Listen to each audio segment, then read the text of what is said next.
Hello everyone, myself Chirag Chauhan. Welcome to Nand classes. આજનો video છે diploma 4th sem mechanical GTU માટે. Subject theory of machine, ચેપ્ટરનું નામ છે ફ્રિક્શન, અને ફ્રિક્શનનો આપણે જોવા જઈ રહ્યા છે થર્ડ વિડીયો. આગળના બે વિડીયોમાં આપણે એવું જોયું હતું કે ફ્રિક્શન શું છે, મતલબ ફ્રિક્શનની ડેફિનેશન જોઈ છે, કેટલા ટાઈપના ફ્રિક્શન હોય છે એ ખબર પડી તમને. એના પછી લિમિટિંગ ફ્રિક્શન ફોર્સ કોને કહેવાય, લિમિટિંગ ફ્રિક્શન એંગલ શું છે, આટલા ટોપિક આપણે લાસ્ટ વિડીયોઝમાં જોઈ લીધા હતા. હવે જે વિડીયો આપણે જોવા જઈ રહ્યા છે એ છે ટોપિક લોઝ ઓફ ફ્રિક્શન. ફ્રિક્શનના લોઝ શું છે, કયા નિયમો પર ફ્રિક્શન કામ કરે છે, એના માટે તમને જે ડિફરન્ટ ટાઈપ્સ હતી બધી ખબર હોવી જરૂરી છે, કેમ કે દરેક અલગ અલગ ટાઈપના ફ્રિક્શન માટે એના લોઝ અલગ અલગ રહેતા હોય છે.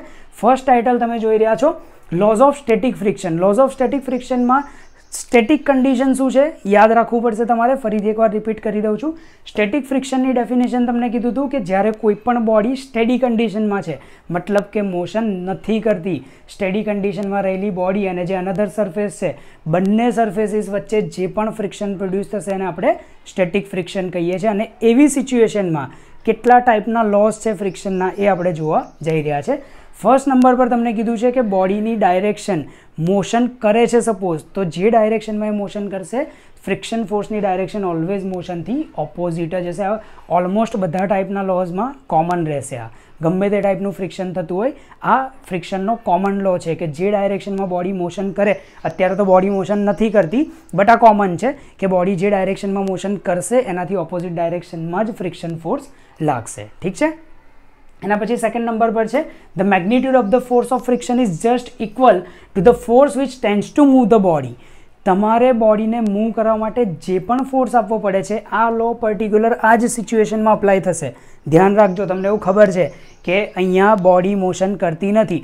ઇમેજિન કરો કે તમે કોઈ એફર્ટ અને પ્રોવાઈડ કર્યો, કોઈ ફોર્સ લગાવો છો તમે એને મોશન કરાવવા માટે, પછી પણ બોડી મોશન નથી કરતી. આપણે લાસ્ટ ટોપિકમાં જોયું હતું આ વસ્તુ કે સપોઝ તમે આને એક માઇનોર અમાઉન્ટનો ફોર્સ પ્રોવાઈડ કરો છો, પુલ કરો છો કે પુશ કરો છો, સપોઝ તમે એને રાઈટ સાઈડની ડાયરેક્શનમાં એફર્ટ પી પ્રોવાઈડ કરો છો, સ્મોલ અમાઉન્ટ એફર્ટનું એક પ્રોવાઈડ કરો છો, તો આવી સિચ્યુએશનમાં બોડી ક્યાં જશે? રાઈટ સાઈડની ડાયરેક્શનમાં મોશન કરશે. તો એ ટાઈમ પર જે ફ્રિક્શન ફોર્સની ડાયરેક્શન હશે એ કેવી હશે? લેફ્ટ સાઈડમાં હશે. એટલે સ્ટેટિકમાં પણ એવું થઈ શકે છે કે તમે ફોર્સ આપ્યો અને બોડીએ મોશન નથી કરી. એટલા માટે તમને કહે છે કે ફ્રિક્શન ફોર્સનું જે મેગ્નિટ્યુડ છે એ તમે આપેલા મોશન કરવા માટે આપેલા એફર્ટને અથવા તો એક્સટર્નલ ફોર્સના મેગ્નિટ્યુડ જેટલો જ હશે. એટલા માટે અહીંયા તમને લખીને આપે છે. એટલે આવી સિચ્યુએશન હોઈ શકે. આમાં આપણે કન્ડિશન જોઈ હતી કે here P is equals to F or we can સે F is equals to P, કે ફ્રિક્શન ફોર્સ જે પ્રોડ્યુસ થઈ રહ્યો છે એની અમાઉન્ટ કેટલી છે, જેટલો તમે એને મૂવ કરવા માટે એફર્ટ આપ્યો છે, તો તમે એટલો જ એફર્ટ આપ્યો છે જેટલો ફ્રિક્શન ફોર્સ અહીંયા જોવા મળી રહ્યો છે. જ્યારે ફ્રિક્શન ફોર્સ અને એફર્ટ બંને સેમ થઈ જશે તો બોડી મોશન નહીં કરે, ત્યારે પણ એ સ્ટેટિક કન્ડિશનમાં જ રહેશે અને એ ટાઈમ પર જે ફ્રિક્શન હશે એ પણ સ્ટેટિક ફ્રિક્શન જ હશે. તો આવી સિચ્યુએશન માટે તમને લખીને આપ્યું છે કે ફ્રિક્શન ફોર્સનો મેગ્નિટ્યુડ તમે બોડીને મૂવ કરવા માટે આપેલા એફર્ટ અથવા તો એક્સટર્નલ ફોર્સ જેટલો જ હશે, મેગ્નિટ્યુડમાં કોઈ ચેન્જ આવશે નહીં. શોર્ટમાં આપણે કન્ડિશન જોઈએ તો P is equals to F or F is equals to P. ઠીક છે. તો આ કન્ડિશન પર વર્ક કરે છે અહીંયા. એના પછી તમને નેક્સ્ટ કીધું છે the ratio of limiting friction force to the normal reaction is always constant. આ સિચ્યુએશનમાં સ્ટેટિક ફ્રિક્શનની જો વાત કરો તો ફ્રિક્શન ફોર્સ અને નોર્મલ રિએક્શન તો તમે જોઈ જ શકો છો, અને આ બંને સરફેસ વચ્ચે ફ્રિક્શન ફોર્સ બી પ્રોડ્યુસ થશે જ. તો F અને RN બંનેનો રેશિયો કોન્સ્ટન્ટ હશે. આપણે 1 by 1 સમજીએ પહેલાં તો કે ફ્રિક્શન ફોર્સની જો વાત કરીએ તો ફ્રિક્શન ફોર્સ કોન્સ્ટન્ટ કેવી રીતે હોય? અહીંયા બોડી મોશન કરવાની નથી, તો તમે એને ગમે એટલા ટાઈમ માટે ઓબ્ઝર્વ કરો, 1 hour, 2 hours, 5 hours, 10 hours, ગમે તેટલી સિચ્યુએશન ઇમેજિન કરી લો, આમાં કોઈ ચેન્જ નથી આવવાનો. જો એની પોઝિશન ચેન્જ નહીં થાય, મોશન ડેવલપ નહીં થાય, તો ફ્રિક્શન ફોર્સની અમાઉન્ટમાં કોઈ ચેન્જ આવવાનો નથી. એટલે પર્સનલી તમે જોવા જાઓ તો F કેવો છે? કોન્સ્ટન્ટ છે, કેમ કે Fના મેગ્નિટ્યુડમાં ચેન્જ આવતો નથી. એ જ રીતે જ્યાં સુધીની આ બોડી અહીંયા પડી રહેશે ત્યાં સુધી W તો કોન્સ્ટન્ટ નીચે એક્ટ કરશે જ. તો જેટલી અમાઉન્ટનો W એક્ટ કરે છે એક્ઝેક્ટ એ અમાઉન્ટમાં નોર્મલ રિએક્શન બી જનરેટ થયા કરશે. તો આ આખી સિચ્યુએશનમાં RN પણ ચેન્જ થતો નથી. જો ટોટલ ઓબ્ઝર્વેશનમાં આખી સિચ્યુએશનના ઓબ્ઝર્વેશનમાં F અને RN બંનેના મેગ્નિટ્યુડ ચેન્જ ના થતા હોય તો બંનેનો રેશિયો પણ ચેન્જ થશે નહીં, એ કોન્સ્ટન્ટ જ રહેશે. અને ઇક્વેશન વાઇઝ જો સમજીએ તો તમે ઓલરેડી જોયેલું છે કે F upon RN આ ફ્રિક્શન ફોર્સ અને નોર્મલ રિએક્શનના રેશિયોને આપણે શું કહીએ છીએ? Mu, coefficient of friction. આ કોએફિશિયન્ટ ઓફ ફ્રિક્શન કોઈ સિચ્યુએશનમાં ચેન્જ થશે નહીં. કોએફિશિયન્ટ ઓફ ફ્રિક્શન આમાં સ્ટેટિક ફ્રિક્શનની વાત ચાલે છે કે સ્ટેટિક કન્ડિશનમાં જે મ્યુ છે એ કેવો રહેશે, કોન્સ્ટન્ટ રહેશે. આ બોડીને તમે અત્યારે ઓબ્ઝર્વ કરો, એનો F/Rn રેશિયો સપોઝ મેઝર કરો, તમે 1 કલાક પછી ચેક કરશો તો પણ એ હશે, 10 દિવસ પછી ચેક કરશો તો બી એ જશે. કેમ કે આની અંદર મોશન ડેવલપ થતી નથી. જ્યાં સુધી તમે આ સિચ્યુએશનને ઇમેજિન કરશો, F અને Rn કોન્સ્ટન્ટ રહેશે તો એનો રેશિયો પણ કોન્સ્ટન્ટ જ રહેશે. એટલે અલ્ટિમેટલી ફ્રિક્શન કોએફિશિયન્ટ અહીંયા કેવો રહેશે, કોન્સ્ટન્ટ હશે. એના પછી તમને કીધું છે the force of friction is independent of the area of contact between the two surfaces. જે પણ બે સરફેસ, અત્યારે જો સપોઝ આની જ વાત કરીએ તો આટલો કોન્ટેક્ટ સરફેસ જોવા મળે છે તમને, કે જ્યારે બે બોડી એકબીજાના કોન્ટેક્ટમાં આવે તો ટોટલ કેટલો એરિયા છે કોન્ટેક્ટમાં. તો તમને કહે છે કે ફ્રિક્શન ફોર્સનો જે મેગ્નિટ્યુડ છે એને એરિયા સાથે કોઈ કન્સર્ન નથી. અહીંયા કેટલો એરિયા કોન્ટેક્ટમાં આવેલો છે એની સાથે કોઈ જ કનેક્શન નથી. તમે જોશો કે આ બ્લોકની જે સાઇઝ છે, આ હોરિઝોન્ટલ સાઇઝ, સપોઝ આપણે એને કન્સિડર કરી લઈએ h or we can say breadth b, ઠીક છે, અને એની હાઇટ છે h. તમે કન્ડિશન જોઈ શકો છો કે અહીંયા h કેવો છે, લેસ ધેન b.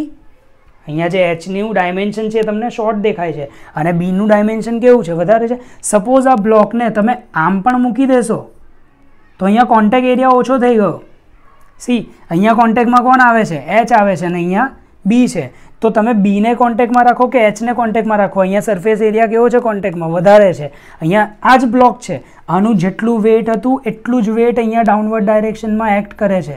ઓકે, અહીંયા ડાઉનવર્ડ ડાયરેક્શનમાં વેટ તો સેમ જ એક્ટ કરે છે, પણ કોન્ટેક્ટ એરિયા ચેન્જ થઈ ગયો. આ બંને સિચ્યુએશનમાં ફ્રિક્શન ફોર્સની અમાઉન્ટમાં કોઈ ચેન્જ નહીં આવે. તમને આ જ વસ્તુ કહે છે અહીંયા કે ફ્રિક્શન ફોર્સનો મેગ્નિટ્યુડ એ ઇન્ડિપેન્ડન્ટ છે, એ કોઈ પણ કોન્ટેક્ટ સરફેસ એરિયા સાથે કનેક્શન રાખતો નથી.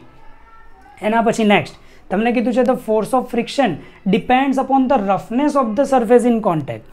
જ્યારે બે સરફેસ એકબીજાના કોન્ટેક્ટમાં રહેલી હોય તો ફ્રિક્શન ફોર્સનો મેગ્નિટ્યુડ એની રફનેસ પર ડિપેન્ડ કરે છે. રફનેસ બહુ જ મેટર કરે છે. રફનેસ ઓછી હશે તો મ્યુ ચેન્જ થઈ જશે, મ્યુ ચેન્જ થશે તો ફ્રિક્શનની અમાઉન્ટમાં બી ચેન્જ આવી શકે છે. એટલે આ વસ્તુ તમારે સમજવાનું છે. સપોઝ આ જ કોન્સ્ટન્ટ વેટ, બંને સિચ્યુએશનમાં વેટ કોન્સ્ટન્ટ છે બટ સરફેસ અલગ અલગ છે. આ સરફેસ છે, તમે કોઈ ટાઇલ્સ કન્સિડર કરી લો અને આ રોડ કન્સિડર કરી લો તો ટાઇલ્સ પર તમને ખબર છે કે રફનેસ કેવી છે, ઓછી છે, જ્યારે રોડ પર કેવી છે, વધારે છે. તો આ બ્લોકને સપોઝ તમે ટાઇલ્સ પર રાખશો, અત્યારે તો આપણે સ્ટેડી જ રાખવાનું છે, મોશન નથી કરવાની. સેમ વેટના બે બ્લોક છે તમારી પાસે, આ બ્લોકને તમે ટાઇલ્સ પર રાખો, કોઈ સ્મૂથ સરફેસ કન્સિડર કરી લો, લાઈક ગ્લાસ પર રાખી લો, તો એ ટાઈમ પર તમને ફ્રિક્શન ફોર્સની અમાઉન્ટ અલગ જોવા મળશે. અને સપોઝ એ જ બ્લોકને તમે રોડ પર મૂકી દેશો તો એવી સિચ્યુએશનમાં તમને ફ્રિક્શનની અમાઉન્ટ અલગ જોવા મળશે. એટલે એ સીધું કનેક્શન રાખે છે રફનેસ સાથે. સરફેસની રફનેસ બદલાશે તો ફ્રિક્શનની મેગ્નિટ્યુડ પણ બદલાશે. ઠીક છે. સપોઝ બીજું એક એક્ઝામ્પલ મેં તમને આમાં બતાવ્યું એ જ રીતે કે તમે શૂઝ પહેરીને તમારા ઘરમાં ચાલી રહ્યા છો તો ત્યાં ટાઇલ્સ લાગી છે, ત્યાં સરફેસ રફનેસ કેવી છે, ઓછી છે, અને એ જ સિચ્યુએશનમાં થોડીક વાર પછી તમે રોડ પર જતા રહો છો સેમ શૂઝમાં તો રોડ પર સરફેસ રફનેસ ચેન્જ થઈ જાય છે. એટલે જે ફ્રિક્શનની અમાઉન્ટ તમને ઘરમાં મળતી હતી એ ફ્રિક્શનની અમાઉન્ટ તમને રોડ પર નહીં મળે. રોડ પર ફ્રિક્શન વધી જશે કેમ કે ત્યાં સરફેસ રફનેસ કેવી છે, વધારે છે. એટલે બે સરફેસ વચ્ચે જો સરફેસ રફનેસમાં ચેન્જ જોવા મળશે તો ફ્રિક્શનના મેગ્નિટ્યુડમાં પણ કમ્પલસરી ચેન્જ જોવા મળશે. નેક્સ્ટ છે lose of dynamic or kinetic friction. Dynamic friction અથવા તો કાઇનેટિક ફ્રિક્શન શું છે એ સમજી લઈએ. પહેલાં ઓલરેડી આપણે ડેફિનેશન આની ડિસ્કસ કરી હતી પહેલાં, ફરીથી એકવાર રિપીટ કરું છું કે જ્યારે કોઈ પણ બે બોડી એકબીજાના કોન્ટેક્ટમાં હોય અને રિલેટિવ મોશન કરે છે, અહીંયા મોશન ઇન્ક્લુડ થાય છે, ધ્યાન રાખજો કે બંને સરફેસ એકબીજાના કોન્ટેક્ટમાં હોય અને રિલેટિવ મોશન જો થતી હોય આવા ટાઈમ પર પ્રોડ્યુસ થતા ફ્રિક્શનને આપણે ડાયનેમિક અથવા તો કાઇનેટિક ફ્રિક્શન કહી શકીએ છીએ. સ્ટેટિક ફ્રિક્શનથી એકદમ ઓપોઝિટ. સ્ટેટિક ફ્રિક્શનમાં મોશન નથી થતી અને અહીંયા કમ્પલસરી મોશન થશે તો જ આપણે એને ડાયનેમિક ફ્રિક્શન કહીશું. તો ટોપિક છે આપણો lose of dynamic friction or kinetic friction. શું છે લોમાં તમે જુઓ, ફર્સ્ટ નંબર પર તમને જોવા મળશે કે ફર્સ્ટ નંબરનો રૂલ ઓલરેડી કોપી થઈ રહ્યો છે. સ્ટેટિકમાં પણ આ વસ્તુ આવ્યું હતું, અત્યારે રિપીટ થઈ રહ્યું છે કેમ કે આ ફ્રિક્શનનો કોમન લો છે કે બોડી પર્ટિક્યુલર જે પણ ડાયરેક્શનમાં મોશન કરે ફ્રિક્શન ફોર્સની ડાયરેક્શન એનાથી ઓપોઝિટ જ હોય. બીજી રીતે કહીએ તો ફ્રિક્શન ફોર્સની ડાયરેક્શન બોડીની મોશનની જે ડાયરેક્શન હશે એનાથી ઓલવેઝ ઓપોઝિટ રહેશે. એટલે આ તમારે યાદ રાખવાનું છે. સેકન્ડ નંબરનો લો પણ રિપીટ થઈ રહ્યો છે બટ એક કન્ડિશન સાથે. તમને કીધું છે કે અહીંયા ફ્રિક્શન ફોર્સ અને નોર્મલ રિએક્શનનો જે રેશિયો છે, ફરીથી એકવાર તમને લખીને બતાવું, તમને એ લોકો કહી રહ્યા છે કે F/Rn આ રેશિયો આ સિચ્યુએશનમાં કેવો છે, કોન્સ્ટન્ટ છે અને એફ અપોન આર એનને આપણે શું કહીએ છીએ? મ્યુ. તો તમને કહે છે કે ડાયનેમિક ફ્રિક્શનમાં પણ એફ અપોન આર એન એટલે કે મ્યુનો જે અમાઉન્ટ છે એ કોન્સ્ટન્ટ રહેશે. આ કોન્સ્ટન્ટ રહેશે, બટ એક કન્ડિશન આપી દીધી છે. તમને કહે છે કે it is slightly less than it static friction. Static ફ્રિક્શનના કેસમાં જે હતું એના કરતાં એ કેવું રહેશે? નાની અમાઉન્ટમાં રહેશે. તો સિમ્પલ તમારે આ રીતે યાદ રાખવાનું છે કે મ્યુ કોઈ પણ સિચ્યુએશન હોય, સ્ટેટિક કન્ડિશન હોય કે ડાયનેમિક કન્ડિશન હોય, બધી સિચ્યુએશનમાં મ્યુ તો કોન્સ્ટન્ટ જ રહે. પણ એની વાત આવે છે મેગ્નિટ્યૂડની, કે જે મેગ્નિટ્યૂડ તમને સ્ટેટિક સિચ્યુએશનમાં મળતો હતો એના કરતાં ડાયનેમિકની સિચ્યુએશનમાં મ્યુની અમાઉન્ટ કેવી જોવા મળશે? ઓછી જોવા મળશે. એક એક્ઝામ્પલ કન્સિડર કરીએ કે સપોઝ બસ રોડ પર 1 કલાક સુધીને ઊભી રહે છે, તો આને તમે સ્ટેટિક ફ્રિક્શન કહેશો. આ ટાઈમ પર જે ફ્રિક્શન મળશે એને, ઠીક છે. તો એ ટાઈમ પર તમે મ્યુ ચેક કર્યો 1 hour સુધીને કન્ટિન્યુઅસ, એ મ્યુ કોન્સ્ટન્ટ જ હતો. ફરીથી બીજું એક્ઝામ્પલ, હવે એ જ બસ એ જ રોડ પર 1 કલાક સુધીને કન્ટિન્યુઅસ ચાલે છે. હવે ડાયનેમિક ફ્રિક્શન જોવા મળી રહ્યું છે. તો આવી સિચ્યુએશનમાં બસ 1 કલાક ચાલે છે, તો ત્યારે પણ મ્યુ તો કોન્સ્ટન્ટ જ હતું. બટ રનિંગ કન્ડિશનમાં જે મ્યુનો મેગ્નિટ્યૂડ હતો એ સ્ટેડી કન્ડિશનના મ્યુ કરતાં કેવો હતો? ઓછો હતો.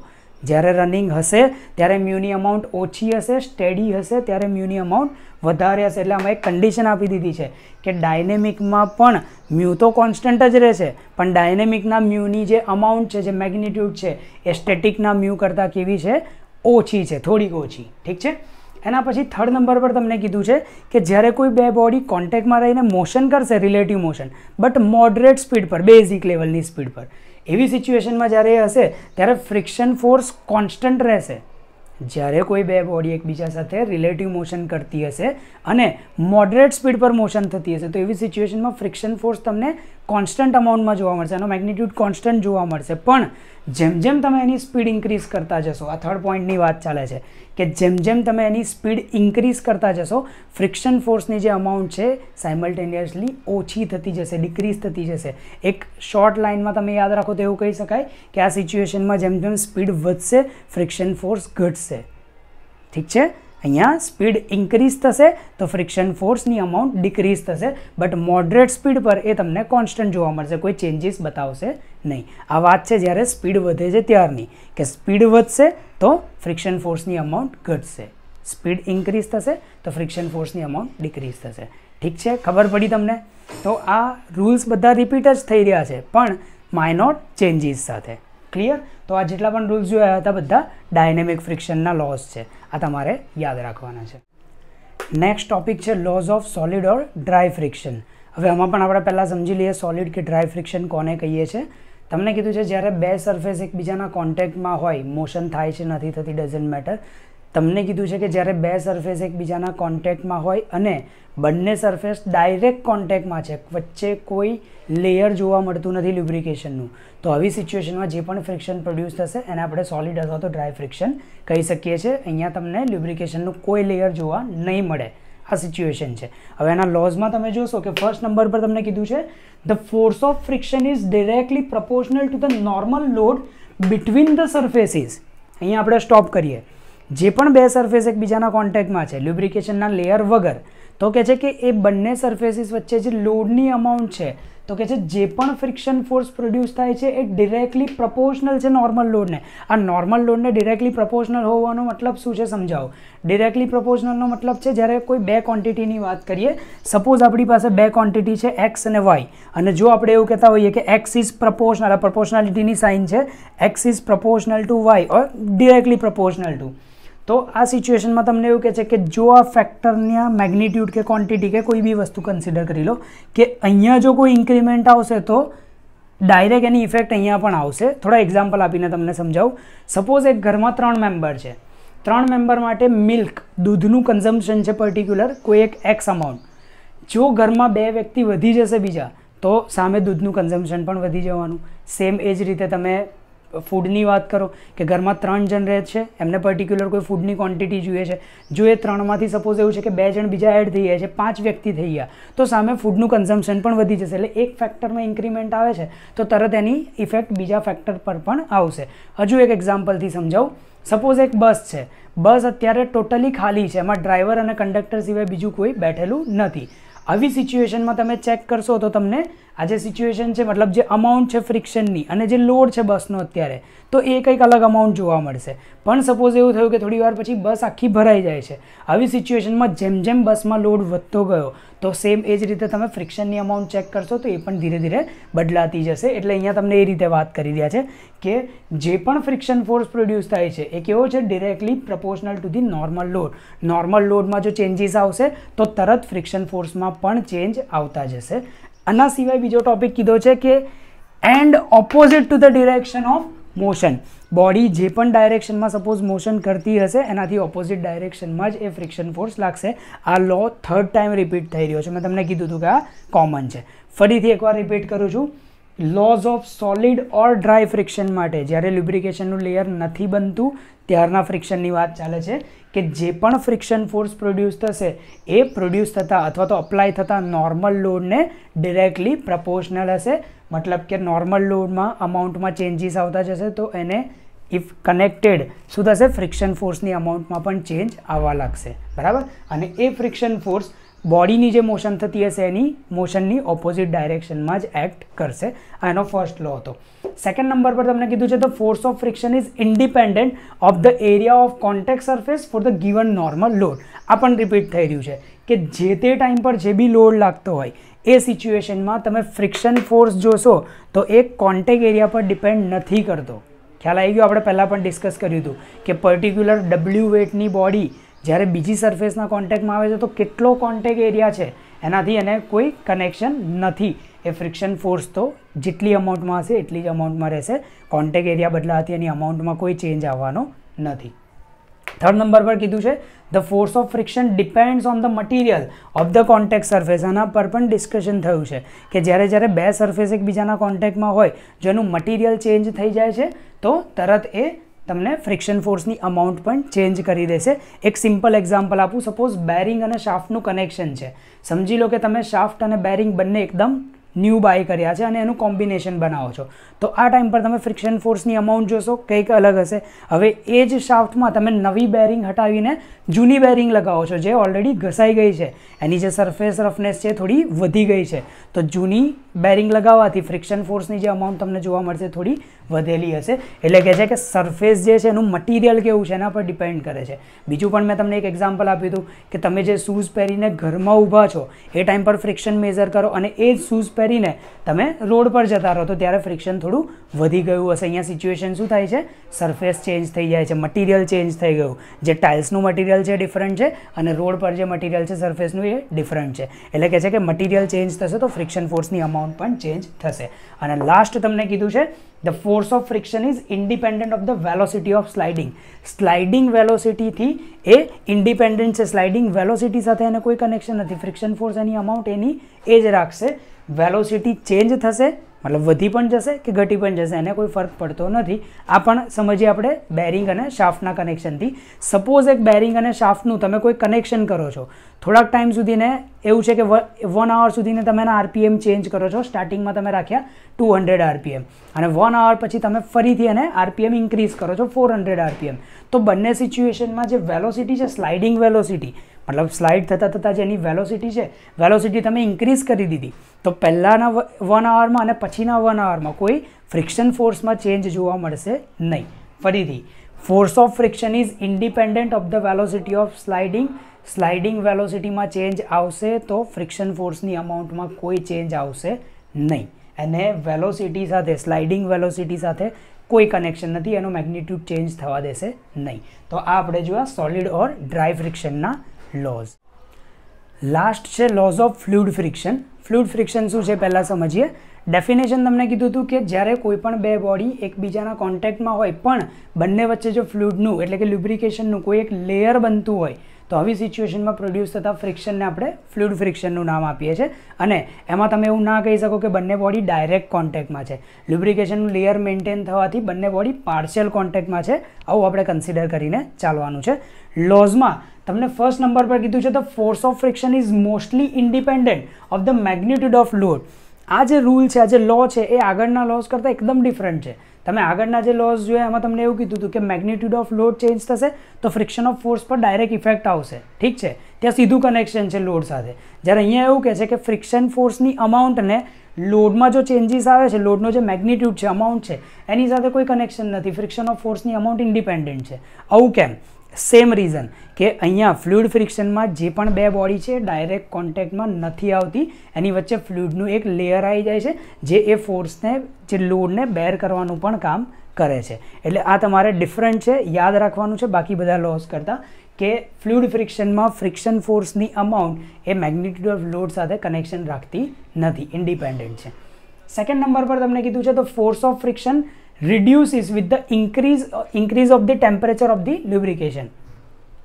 લ્યુબ્રિકેશનનું જે ટેમ્પરેચર છે, લ્યુબ્રિકન્ટના ટેમ્પરેચરમાં ચેન્જ આવશે. સપોઝ ટેમ્પરેચર ઇન્ક્રીઝ થાય છે તો અહીંયા ફ્રિક્શન ફોર્સની જે અમાઉન્ટ છે રિડ્યુસ થશે, ડિક્રીઝ થશે, ઘટી જશે. ઠીક છે, આવું કેમ થાય છે? તો અહીંયા આપણે ટેમ્પરેચરની જે વાત ચાલે છે, લ્યુબ્રિકન્ટના ટેમ્પરેચરની, તો એનું સીધું કનેક્શન વિસ્કોસિટી સાથે છે. વિસ્કોસિટી શું છે તમને ખબર હોવી જોઈએ. વિસ્કોસિટીની ડેફિનેશન તમને કહે છે કે it is the resistance to flow of any fluid. કોઈ પણ ફ્લુઇડ હોય એ ફ્લો થઈ શકે છે. તો તમને કહે છે કે આ એક એવો ફેક્ટર છે જે ફ્લુઇડના ફ્લોને રેઝિસ્ટ કરે છે. ઠીક છે, તો ટેમ્પરેચર સાથે પણ એનું સીધું કનેક્શન છે વિસ્કોસિટીનું. ટેમ્પરેચર ઇન્ક્રીઝ થશે તો વિસ્કોસિટી ડિક્રીઝ થશે. સિમ્પલ લેંગ્વેજમાં કહીએ તો ટેમ્પરેચર હાઈ થશે તો વિસ્કોસિટી ડિક્રીઝ થાય, મતલબ ફ્લુઇડ તમારું પાતળું થવા લાગશે. ઠીક છે, તો ટેમ્પરેચર ઇન્ક્રીઝ થશે એટલે વિસ્કોસિટી ડિક્રીઝ થશે. વિસ્કોસિટી ડિક્રીઝ થાય એનો મતલબ ફ્લુઇડ જે છે થીન લેયર બનાવવા લાગે છે, અને જેટલું એ થીન થશે એટલું જલ્દી કોઈ પણ બે સરફેસ વચ્ચે ઇઝીલી લેયર બનાવી દેશે, અને જેવું લેયર બનશે તરત એ ફ્રિક્શનમાં તમને રિડક્શન એટલે કે ઘટાડો જોવા મળશે. એટલે આ ટોપિક પણ પ્રોપરલી તમારે સમજવાનો છે. ફરીથી એકવાર, ટેમ્પરેચર ઇન્ક્રીઝ થશે, વિસ્કોસિટી ડિક્રીઝ થશે. વિસ્કોસિટી ડિક્રીઝ થશે એટલે બંને સરફેસ વચ્ચે જે લેયર છે એકદમ ઇઝીલી ફોર્મ થઈ જશે, અને લ્યુબ્રિકન્ટનું લેયર ફોર્મ થવાથી ફ્રિક્શનની અંદર રિડક્શન જોવા મળશે. Third topic, the force of friction is independent of the material of the bearing surfaces. અહીંયા તમને એવું કહે છે કે બેરિંગની જે સરફેસીસ છે એના મટીરિયલ સાથે અહીંયા કોઈ કનેક્શન નથી. ફરીથી રિપીટ થઈ રહ્યું છે આ ટોપિક. હમણાં ફર્સ્ટ ટોપિકમાં જ આપણે જોયું કે મટીરિયલ સાથે કેમ કોઈ કનેક્શન નથી અત્યારે, કેમ કે અહીંયા બંને મટીરિયલ, જે પણ બે પાર્ટ છે એના મટીરિયલ ડાયરેક્ટ કોન્ટેક્ટમાં નથી આવતા. મટીરિયલની સરફેસ થોડી રફ પણ છે તો પણ અહીંયા એટલો ઇફેક્ટ નહીં આવે, કેમ કે અહીંયા મેઇન જે છે એ લ્યુબ્રિકેશનનું વચ્ચે લેયર જનરેટ થઈ જાય છે. એટલા માટે તમને કીધું છે કે ફોર્સ ઓફ ફ્રિક્શન જે છે એ મટીરિયલ ઓફ બેરિંગ સરફેસથી ઇન્ડિપેન્ડન્ટ છે, એની સાથે કનેક્શન રાખતું નથી. અને લાસ્ટ તમને કીધું છે the magnitude of the friction force is different for different lubrication. જે પણ મેગ્નિટ્યુડ છે ફ્રિક્શન ફોર્સનું એ કહે છે કે અલગ અલગ લ્યુબ્રિકન્ટ્સ માટે અલગ અલગ હોય છે. આવું કેમ? અહીંયા લ્યુબ્રિકન્ટ ચેન્જ થઈ જશે તો ફ્રિક્શનની અમાઉન્ટમાં પણ ચેન્જ આવી શકે છે. એક સિમ્પલ એક્ઝામ્પલથી સમજીએ કે તમે એન્જિનની વાત કરો તો એન્જિનમાં બધાને ખ્યાલ છે કે શું કરીએ છીએ આપણે? ઓઇલ યુઝ કરીએ છીએ. સેમ એ જ રીતે આપણે ફેનની વાત કરીએ, પંખાની, તો ત્યાં આપણે શું કરવું પડે છે? ગ્રીસ યુઝ કરવું પડે છે. એટલે તમને કહે છે કે જ્યારે જ્યારે લ્યુબ્રિકેશન ચેન્જ થશે આવી દરેક સિચ્યુએશનમાં ફ્રિક્શન ફોર્સની અમાઉન્ટમાં પણ ચેન્જ આવી શકે છે. બીજું એક એક્ઝામ્પલ, એન્જિન ઓઇલમાં આપણે જે ઓઇલ યુઝ કર્યું, સપોઝ તમે નવું ઓઇલ યુઝ કરો છો ત્યારે તમને જે ફ્રિક્શન અમાઉન્ટ જોવા મળશે એ ડિફરન્ટ હશે, એકદમ ઓછું ફ્રિક્શન હશે. પણ એ જ ઓઇલ જ્યારે લોંગ ટાઈમ સુધીને યુઝ થશે અને ખરાબ થઈ ગયું હશે ત્યારે એન્જિનમાં ફ્રિક્શનની અમાઉન્ટ તમને વધારે જોવા મળશે. તો ફોર્થ ટોપિક તમને એ સમજાવે છે કે magnitude of friction force is different for different lubricants. Lubricants change થશે તો ફ્રિક્શન ઓફ ફોર્સની અમાઉન્ટ પણ ચેન્જ થશે. એ સીધું કનેક્શન રાખે છે એની સાથે. તો આ ટોટલ આપણે ડિફરન્ટ ટાઈપના જેટલા પણ ફ્રિક્શન્સ છે એ બધા જ ફ્રિક્શન્સના લોસ જોયા. જે કોમન છે એ ઇઝી છે, તમને યાદ રહી જશે, પણ કયા ફેક્ટર્સ મિક્સ ના થવા જોઈએ એ તમારે ખાસ ધ્યાન રાખવાનું છે. ઠીક છે, અને આ ટોપિક્સ એક્ઝામમાં પણ વધારે પૂછાય છે. તો આજના વિડીયોમાં આપણે આટલા ટોપિક જોવાના છે. Thanks for watching. Video share કરો, સબસ્ક્રાઈબ કરો ચેનલને, અને તમારા બીજા પણ ફ્રેન્ડ્સ છે એમને પણ તમે ફોરવર્ડ કરી શકો છો. Thank you.